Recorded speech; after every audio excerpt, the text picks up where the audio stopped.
ये पाकिस्तान की फौज नहीं, ये जहन्नम के कुत्ते मार रहे हैं, जो कुत्ते की मौत मार रहे हैं। और अल्लाह ताला का लाख लाख शुक्र है कि अल्लाह ताला ने हमें दुनिया में इन कुत्तों की हैसियत दिखा दी है। उन्होंने रमजान मुबारक करना शुरू कर दिया। अच्छा, आप लोग को नहीं पता, पाकिस्तान में रमजान मुबारक शुरू हो गया है और माशाल्लाह 30 दिन मुझे ऐसा लग रहा है रमजान मुबारक होता रहेगा, क्योंकि मैं ऐसी खबरों का इंतजार अक्सर जुमे के दिन करता हूं, इसलिए मैं थोड़ा नादान सा बच्चा हूं, कंफ्यूज हो गया था। तो साहब, खैबर पख्तूनख्वा में लगभग 20 निपट गए रमजान मुबारक हो गया उनका।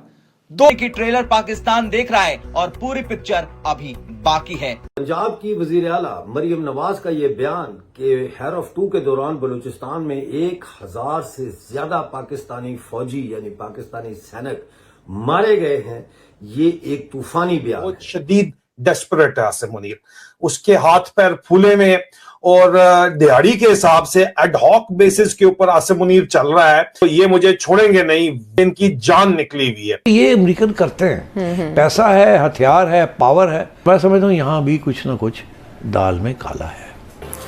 इन लोगों पर अल्लाह का अज़ाब। नमस्कार दोस्तों, कैसे आप सब? उम्मीद करते हैं आप सब बहुत अच्छे होंगे। दोस्तों, आज का वीडियो काफी शानदार होने वाला है, इसलिए बिना स्किप के पूरा वीडियो देखना। अगर आप हमारे चैनल फ्रेश बारे आए और अभी तक सब्सक्राइब नहीं किया है तो प्लीज सब्सक्राइब कीजिए, शेयर कीजिए, बेल आइकॉन कीजिए, ताकि आपको आने वाली हर एक लेटेस्ट न्यूज आसान से मिल जाए। बात करने वाले हैं कि फ्रांस के प्रेसिडेंट ने जाते जाते किस तरीके से भारत की तारीफ की गई कि आज भारत की गूंज पूरी दुनिया में गूंज रही है। तो दोस्तों, देखते हैं आज का रिएक्शन वीडियो। वक्त इस बात की गवाही देगा कि रमजान के टाइम पर रमजान मुबारक कुछ ज्यादा होगा, क्योंकि इस टाइम चांस बढ़ जाती है आदमी के जन्नत जाने की। माने एक जो चांस होती है वो चांस ज्यादा हो जाती है, ठीक है। तो उसका पूरा लाभ भाई अब उठाएंगे।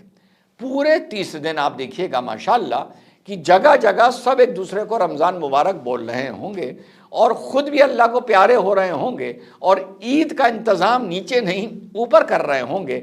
जैसे यहाँ पर उस गाड़ी वाले भैया ने अपना इंतज़ाम खुद ईद का ऊपर कर लिया।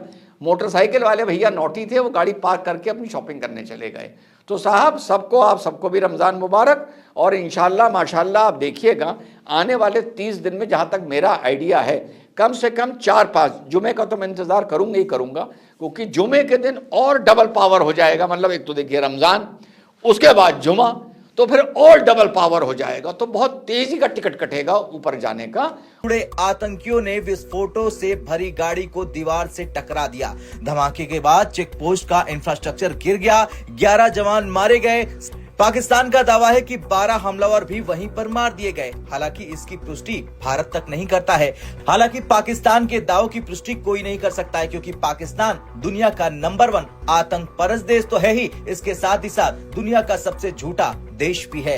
अब सबसे बड़ा सवाल यही है कि अगर पाकिस्तान का सुरक्षा तंत्र इतना मजबूत है, अगर अज़्म ए इस्तेहकम जैसे अभियान चल रहे हैं, तो फिर बारूद से भरी गाड़ी चेक पोस्ट तक पहुंची कैसे? क्या खुफिया तंत्र फेल हो गया आसिम मुनीर का? क्या स्थानीय स्तर पर सुरक्षा में चूक हो गई, या फिर हालात पाकिस्तान के नियंत्रण से बाहर जा चुके हैं? दरअसल पिछले कुछ सालों से खैबर पख्तूनख्वा में आतंकी हमलों में लगातार बढ़ोतरी हो रही है। Centre for research and security studies की रिपोर्ट के मुताबिक साल 2024 में पाकिस्तान में मरने वालों का कुल आंकड़ा 1620 था। फिर साल 2025 में आंकड़ा बढ़कर 2331 हो गया, यानी एक साल में सैकड़ों जानों की बढ़ोतरी। ये साफ संकेत है कि पाकिस्तान के अंदरूनी हालात बिगड़ते जा रहे हैं। अब हर बड़े हमले के बाद पाकिस्तान की एक पुरानी आदत रही है खुद की विफलताओं को छिपाने के लिए भारत पर आरोप लगाना। इस बार भी ISPR के विदेश से प्रायोजित आतंकवाद की बात कही गई, लेकिन सवाल उठता है कि क्या हर बार जिम्मेदारी से बचने के लिए पड़ोसी देश का नाम लेना आसान रास्ता है? जब हमले देश के अंदर होते हैं, जब आतंकी संगठन वहीं पनपते हैं, तो जिम्मेदारी किसकी बनती है? बनती है ना पाकिस्तान की। ये कोई अकेली घटना नहीं है। हाल ही में वार मामून तहसील में पुलिस स्टेशन पर हमला, दिसंबर 2025 में इंटेलिजेंस बेस्ड ऑपरेशन के दौरान एक मेजर की जान चली जाती है। आए दिन चेक पोस्ट और सुरक्षा बलों पर हमला होता है, यानी हालात नियंत्रण में होने के दावे के बावजूद जमीन पर तस्वीर अलग है। अब ISPR ने इस हमले के लिए फितना अल ख्वारिज शब्द का इस्तेमाल किया। पाकिस्तान अक्सर इस शब्द का उपयोग उन उग्रवादी गुटों के लिए करता है जो राज्य के खिलाफ हथियार उठाते हैं, लेकिन यह भी सच है कि सालों तक कट्टरपंथी संगठनों को बढ़ावा देने की नीति ने आज पाकिस्तान को ही अस्थिर कर दिया है। ऐसे हमले पाकिस्तान की अंतर्राष्ट्रीय छवि को भी प्रभावित करते हैं। जब किसी देश में लगातार सुरक्षा बल ही निशाने पर हो तो विदेशी निवेश, कूटनीति और स्थिरता पर सवाल उठने लाजमी है। आर्थिक संकट से जूझ रहे पाकिस्तान के लिए स्थिति और मुश्किल बढ़ा सकती है। हालांकि जब तक पाकिस्तान अपने आतंकियों को घर में नहीं खत्म कर देता है तब तक उसका हाल यही रहेगा।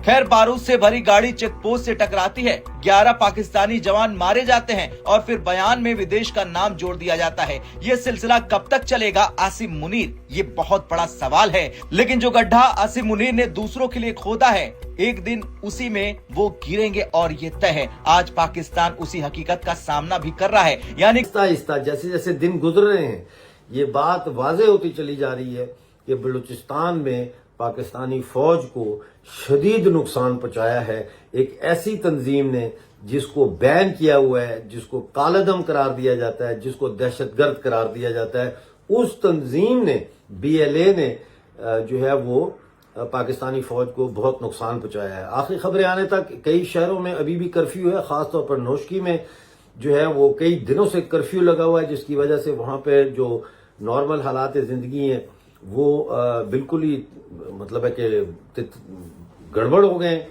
इसके साथ साथ ये खबर भी आज आई है कि बलूचिस्तान में मजीद 7 पाकिस्तानी फौजी जो है वो हलाक हुए हैं बलोच समाचारों के साथ किसी झड़प में।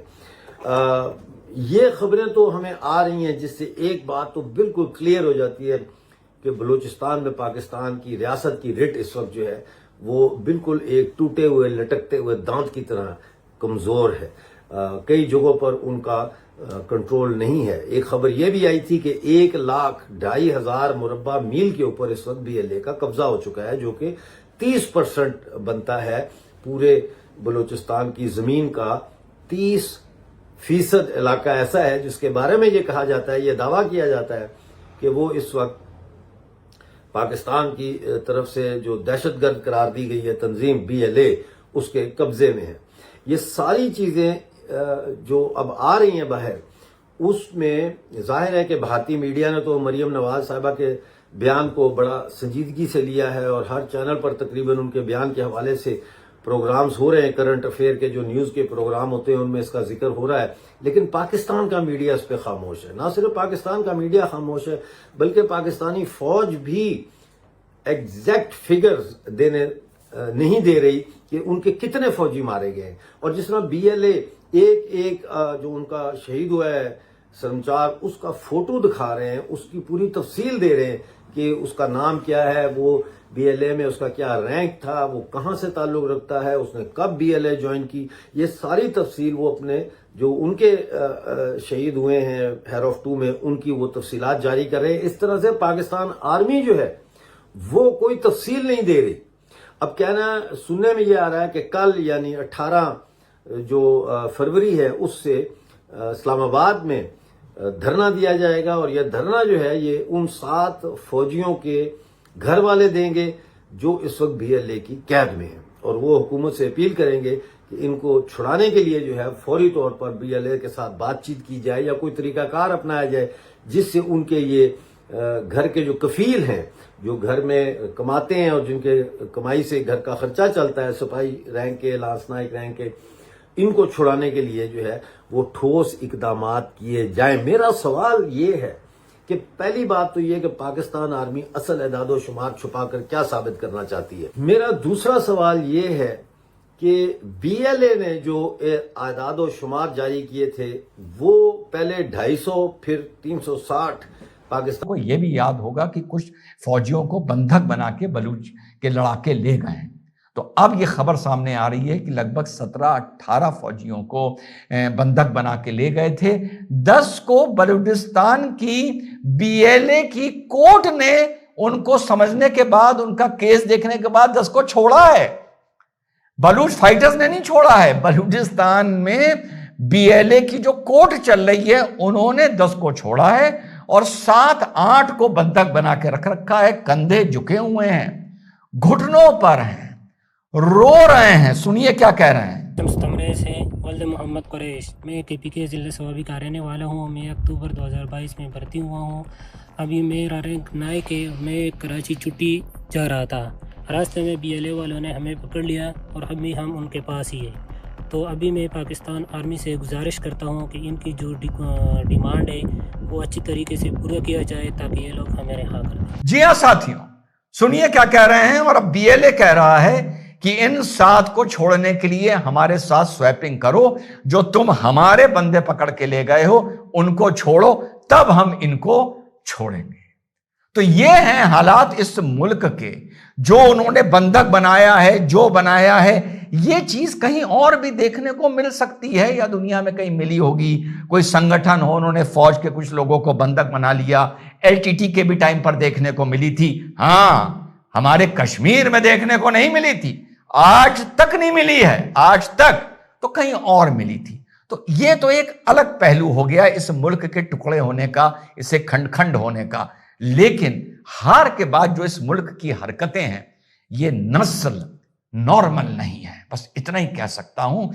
सो गाइस, आपको मेरा रिएक्शन वीडियो कैसा लगा? अगर अच्छा लगा है तो प्लीज सब्सक्राइब कीजिए, शेयर कीजिए, बेल आइकॉन कीजिए ताकि आपको आने वाली हर एक लेटेस्ट न्यूज आसान से मिल जाए। उम्मीद करती हूँ आप लोगों को मेरा वीडियो पसंद आया होगा। पसंद आया तो ज्यादा से ज्यादा शेयर करना ताकि हमारी और भी भाई बहनों को ये वीडियो देखने का मौका मिले, ताकि उनको भी पता चले कि कैसे पाकिस्तानी फौजियों को किस तरीके से धोया जा रहा है और किस तरीके से वो हाथ जोड़कर भीख मांग रहे हैं। तो दोस्तों, आज जो पाकिस्तानी फौजी घर में घुसकर भोगते थे, आज उन्हीं को TTP और बलूचिस्तान ने जिस तरीके से धोया है कि आज उनके सामने हाथ जोड़कर गिड़गिड़ा रहे हैं। और दोस्तों, आज पाकिस्तान को इस तरीके का जो दूसरे के साथ करता था वैसा भरना पड़ रहा है। और दोस्तों, इस वीडियो के प्रति आप लोगों की क्या राय है वो कमेंट बॉक्स में जरूर बताना। कमेंट बॉक्स में जय श्री राम लिखना दोस्तों। और जिस तरीके से भारत पर जो अंगुली उठाई जा रही है उसको के बारे में आप लोगों की क्या राय है वो भी बताना। और दोस्तों, मेरी इस वीडियो के बारे में अगर आप